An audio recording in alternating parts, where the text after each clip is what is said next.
Hello students of class 12, আমরা তড়িৎ দ্বিমেরু নিয়ে বিগত দুটো ভিডিওতে আলোচনা করছি আমাদের দ্বিতীয় চ্যাপ্টার তড়িৎ ক্ষেত্র থেকে। তো লাস্ট দুটো ভিডিওতে যেটা আমরা আলোচনা করেছিলাম সেটা হচ্ছে তড়িৎ দ্বিমেরুর অক্ষতে অবস্থিত কোনো বিন্দুতে তড়িৎ ক্ষেত্র প্রাবল্য নির্ণয় করেছিলাম, এবং লাস্ট ভিডিওতে যেটা আলোচনা করেছিলাম সেটা হচ্ছে তড়িৎ দ্বিমেরু লম্ব সমাধিখণ্ডক কিংবা বিষুব অবস্থানে কোনো বিন্দুতে তড়িৎ ক্ষেত্র প্রাবল্য নির্ণয় করেছিলাম। কিন্তু এবারে যেটা আমরা পড়বো সেটা আরো ইন্টারেস্টিং, সেটা হচ্ছে 42 নম্বর পেজে নিচের দিকে রয়েছে স্যার প্রকাশনী বই 2021 এডিশনে। সেটা হচ্ছে তড়িৎ দ্বিমেরুর জন্য কোন বিন্দুতে, এবার কোন বিন্দু মানে হচ্ছে পার্টিকুলার কোনো মান বলা নেই, যে সে বিষুব অবস্থান কিংবা অক্ষের অনন্ত অবস্থান, যেটা থিটা ইকুয়ালস টু 0 ডিগ্রি কিংবা থিটা ইকুয়ালস টু 90 ডিগ্রি বসিয়ে দেবো ইন জেনারেল। তো ইন জেনারেল যখন করতে হবে তখন আমাদের যেটা ভাবতে হবে সেটা হচ্ছে, ধরো এইটা হচ্ছে আমাদের ডাইপোল, আমি নাম এদেরকে এ বি দিলাম। তো স্বাভাবিকভাবে এই পি টাই হবে তড়িৎ দ্বিমেরু ভ্রামকের অভিমুখ। তো এবার প্রশ্ন রেজ করছে এখানে যে যে কোনো অবস্থানে বলা মানে কি, অর্থাৎ এরকম কোন একটা বিন্দুতে আমরা যদি এটা মধ্যবিন্দু আমি ও ধরি, এটাকে আমি ও ধরলাম, তাহলে টোটালটা কি হয় 12 হয়।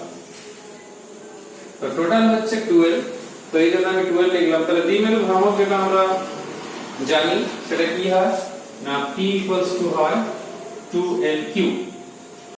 তো এইবার দেখা যায় যে মধ্যবিন্দু, তো স্বাভাবিকভাবে A থেকে O কিংবা O থেকে B সেই দূরত্বগুলো হবে কত, L হবে।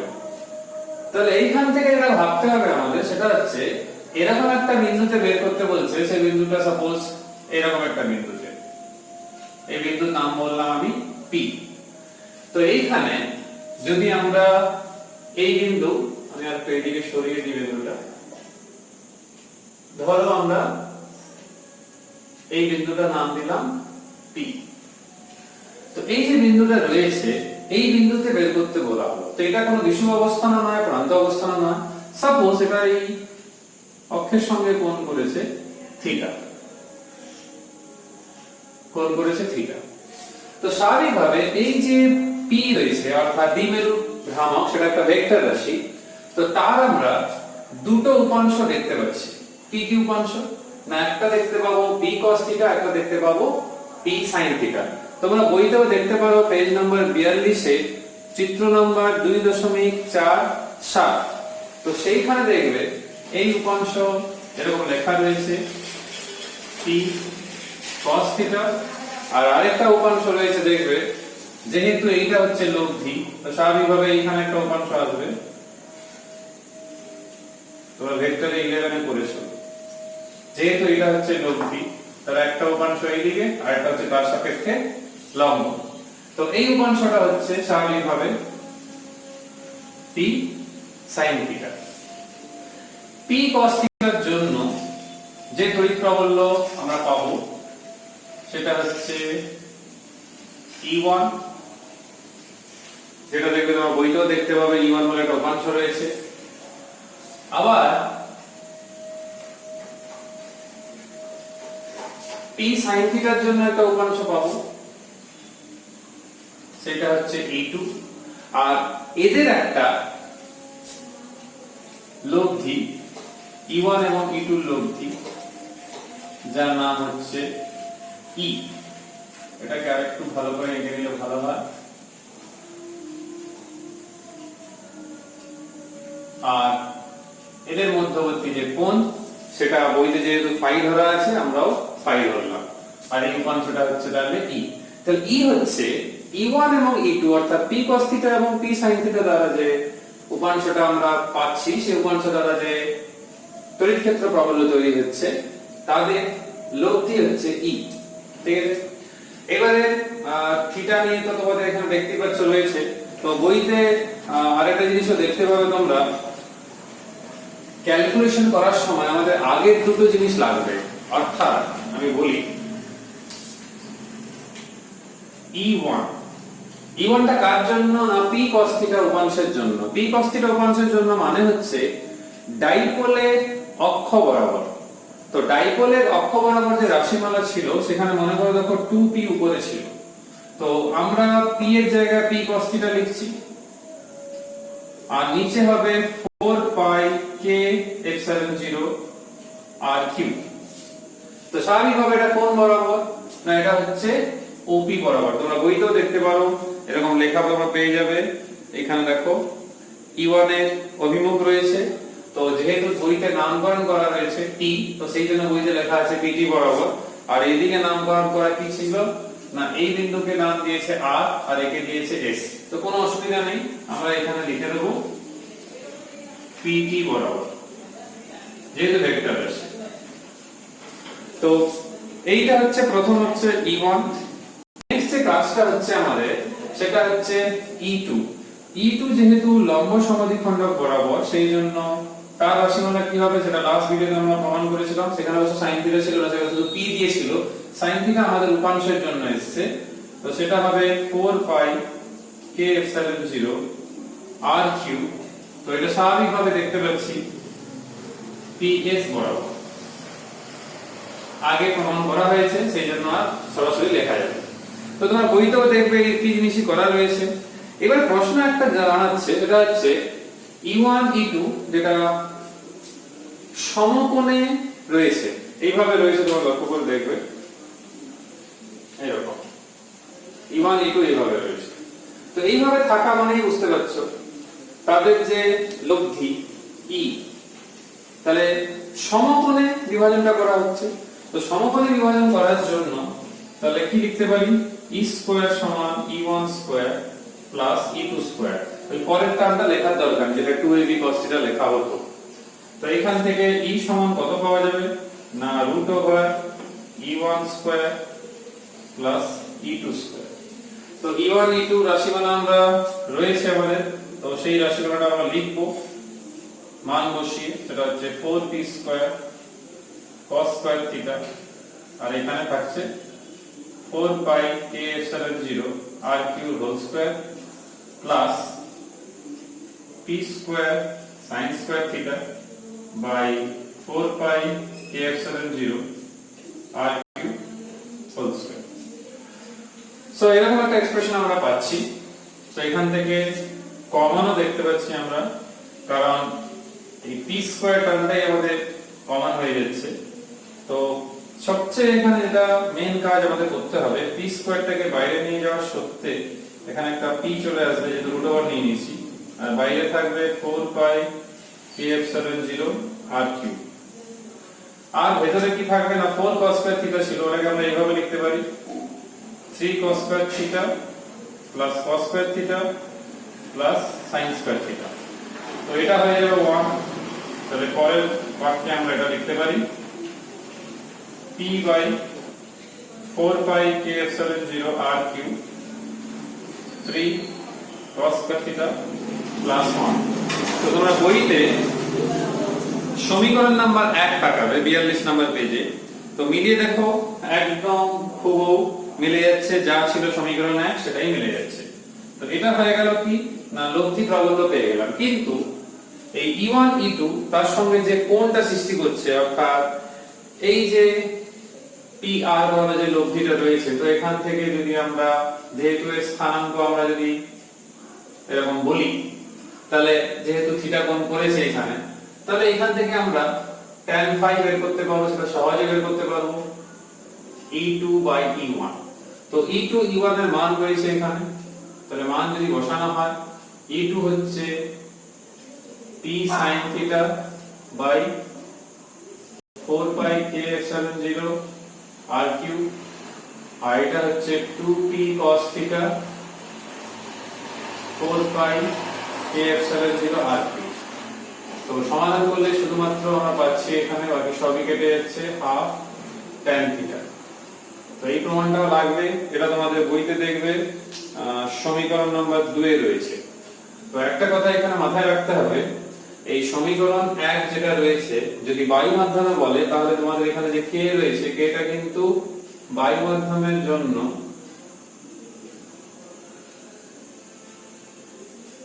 k = 1 হবে। তাহলে এখানে 1 বসিয়ে দেবে, তাহলে k আর লেখা দরকার হবে না যদি বায়ু মাধ্যম কিংবা শূন্য মাধ্যম বলা থাকে। এবার প্রশ্ন হচ্ছে, আমরা যে বের করলাম যে কোনো অবস্থানের জন্য, আর আগের দুটো ভিডিওতে যেটা বের করেছিলাম সেখানে একটা প্রান্ত অবস্থান ছিল, অর্থাৎ অক্ষ বরাবর এরকম অক্ষ বরাবর একটা বিন্দুতে ছিল, আর এটা ছিল তড়িৎ মেরু লম্ব সমদ্বিখণ্ডক অবস্থান কিংবা বিষুব অবস্থানের জন্য। তো সেটা কি আমরা এইখান থেকে বের করতে পারবো? অবশ্যই বের করতে পারবো। সেটা হচ্ছে যদি আমরা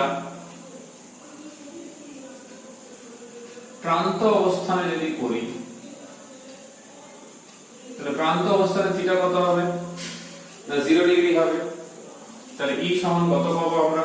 E সমান পাবো P by 4 pi KF70 R cube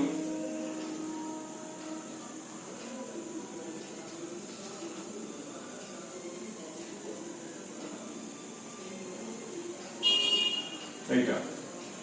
আর যদি আমরা বিষুব অবস্থানের জন্য করি,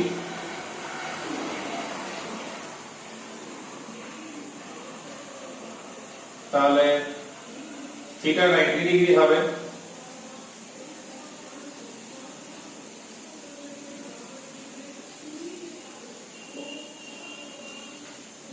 cos স্কয়ার 90।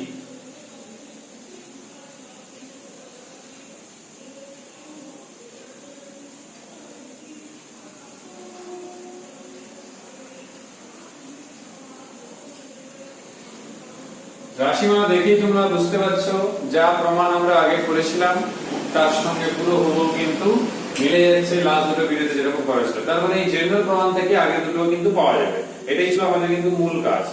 এবার প্রশ্ন হচ্ছে নেক্সট যে টপিক এবং লাস্ট যে টপিকটা পড়বো সেটা আরো ইন্টারেস্টিং এবং আরো বেশি ইম্পর্টেন্ট পরীক্ষাতে।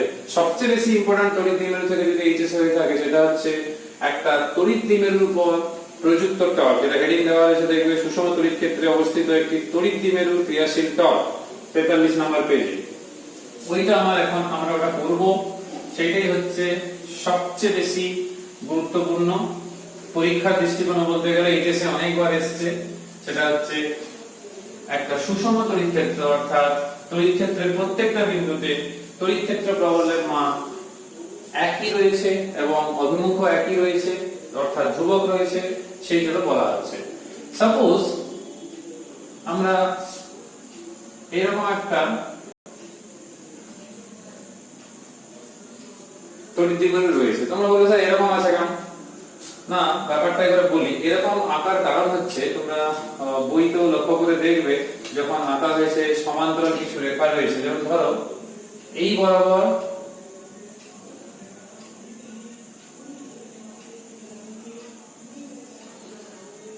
এই যে তীর চিহ্নগুলো রয়েছে এগুলো হচ্ছে সবই তড়িৎ ক্ষেত্র প্রবলের অভিমুখ। তাহলে তড়িৎ ক্ষেত্র প্রবলের যে অভিমুখ রয়েছে তার সাপেক্ষে এই তড়িৎ দ্বিমেরু থিটা কোণ করে আছে। এটা জরুরি নয় যে কিছু কোণ করে থাকবে, 0 ডিগ্রিও হতে পারে, কিন্তু আমরা জেনারেল একটা প্রমাণ করতে চাইছি সেখানে কিছু একটা কোণে বিক্ষিপ্ত আছে এরকম ধরে নিচ্ছি, সেখান থেকে আমরা ভ্যালু চেঞ্জ করে নেব যে থিটা 90 হলে কত হবে, কি 30 হলে কত হবে, কি 0 হলে কত হবে। তো একটা জেনারেল করব। আর যদি আমরা আগের থেকেই 0 ধরে নিই তাহলে জেনারেল প্রমাণটা কিন্তু পাবো না। তো এটা স্বাভাবিকভাবে আমি যে থিটা ধরলাম, তো তড়িৎ দ্বিমেরু ভ্রামকের অভিমুখ স্বাভাবিকভাবে যদি আমরা a বলি, এটা নাম b বলি, তাহলে এরকম হবে।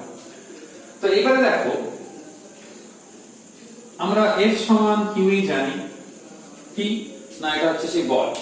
তো এই যে বলটা ক্রিয়া করছে, তাহলে নেগেটিভ মাইনাস এখানে রয়েছে, তাহলে এইখানে কত ক্রিয়া করবে? মাইনাস q স্বাভাবিক, আর এটা প্লাস, যেহেতু এটা উপরের দিকে থাকবে প্লাস q।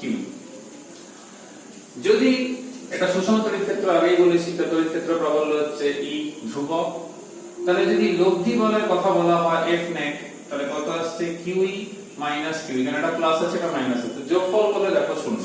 অর্থাৎ একটা তড়িৎ দ্বিমেরুকে যখন একটা সুষম তড়িৎ ক্ষেত্রে রাখা হচ্ছে তখন তার উপরে লব্ধি বল কিন্তু ক্রিয়া করছে না। এর মানে এটা নয় যে তার উপর টর্ক ক্রিয়া করছে না, টর্ক কিন্তু ক্রিয়া করছে। কেন?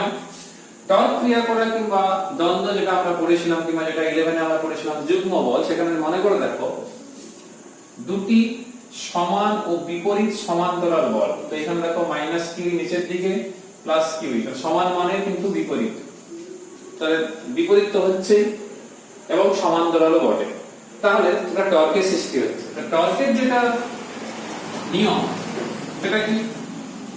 যুগ্ম বল কিংবা দ্বন্দ্বে থাকা যে কোনো একটা বল এবং সেই দুটো বল যে ক্রিয়া করছে তাদের ক্রিয়া রেখার মধ্যে লম্ব দূরত্ব, বলের ক্রিয়া রেখা, তার মানে এই বলের ক্রিয়া রেখা এই বলের ক্রিয়া রেখা, তাহলে এদের ক্রিয়া রেখা কি হবে এরকম। তাহলে দুটো বলের যে ক্রিয়া রেখা, তো তাদের মধ্যে লম্ব দূরত্ব হচ্ছে কোনটা না এসি, যেটা তোমরা বইতেও দেখতে পারো ডায়াগ্রামে এরকম আঁকা রয়েছে। তো এটা যেহেতু থিটা, তাহলে স্বাভাবিকভাবে এটাও থিটাই হবে। এ থেকে বি কত না আগেও করেছি, এখনো বলছি একই 2l। তাহলে এসি সমান কত পাওয়া যাচ্ছে না এসি সমান যেটা পাওয়া যাচ্ছে 2l, যেটা থিটা যেহেতু, তাহলে এসি সমান পাওয়া যাচ্ছে 2l sin থিটা। তাহলে টাউ সমান f, f মানে কত QE, r মানে কত AC, তো AC মানে কত আবার 2l sin থিটা। তাহলে যেহেতু তড়িৎ দ্বিমেরু ভ্রামক হচ্ছে 2lq, তো এখানে দেখো 2lq কিন্তু এসে গেছে, তার মানে 2lq e sin থিটা অর্থাৎ PE sin থিটা, এটা পাওয়া যাচ্ছে। তো এই যে এক্সপ্রেশনটা আমরা পেলাম, এই এক্সপ্রেশনে দেখতে পাচ্ছি টর্ক কিন্তু পাওয়া যাচ্ছে, কিন্তু যদি থিটা সমান 0 ডিগ্রি হয় কিংবা থিটা সমান যদি 90 ডিগ্রি হয় তখন কি হবে? তার মানে কি বলতে চাইছি আমি, এইটা ছিল তড়িৎ ক্ষেত্রের অভিমুখ অর্থাৎ তড়িৎ ক্ষেত্রের প্রবলের অভিমুখ, আগে ছিল এই রকম যেটা আমি এঁকেছি এখানে, এখন দেখা গেল তার অভিমুখটা হয়ে গেছে থিটা 0 ডিগ্রি, তার মানে এটা এরকম ছিল, তোমরা আরো ভালো বুঝতে পারবে, তো থিটার মান ছিল এটা এরকম হয়ে গেছে, তার মানে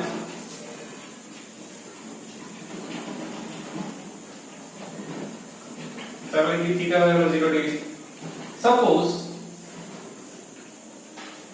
এটা সবই হচ্ছে এর অভিমুখ, এখন দেখা গেল থিটা হয়ে গেল 90 ডিগ্রি, তো থিটা 90 ডিগ্রি হয়ে যাওয়া মানে এই যে রয়েছে এই অবস্থা কেমন, -q আর +q। তোমরা বইতে দেখবে 43 নম্বর পেজে ডান দিকে এরকম কিন্তু করে দেওয়া রয়েছে, তো তখন কি হবে?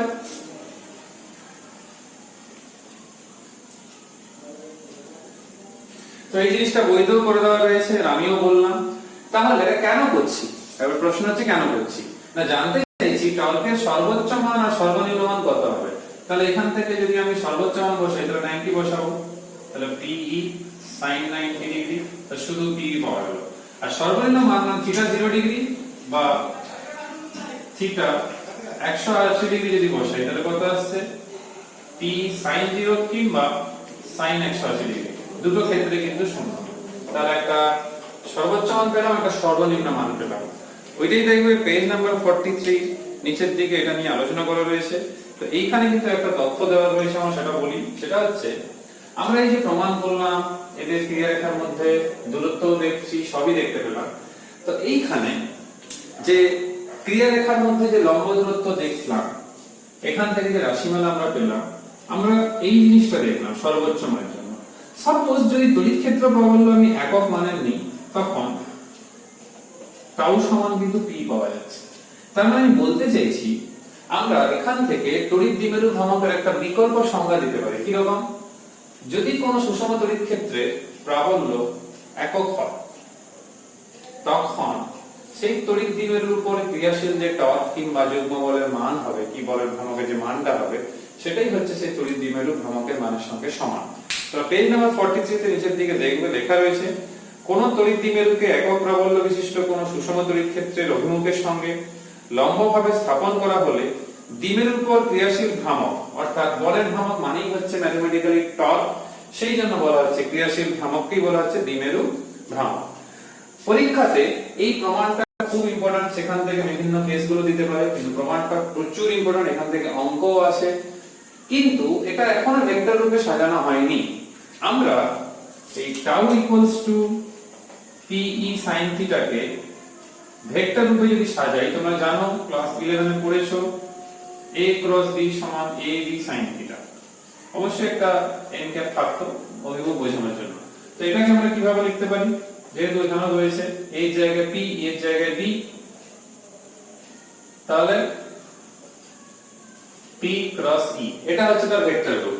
এটাকে আবার একেও দেখাতে হবে। তো কি করে আমরা একে দেখাবো না, টাউ সমান সিন্স হচ্ছে পি ক্রস ই, এটাকে আমরা ভেক্টর ফরম্যাটে যেরকম আমরা 11 এ করেছি, এটা পি এটা ই, এদের মধ্যবর্তী কোণ থিটা, তাহলে স্বাভাবিক এটা হবে টর্কের অভিমুখ।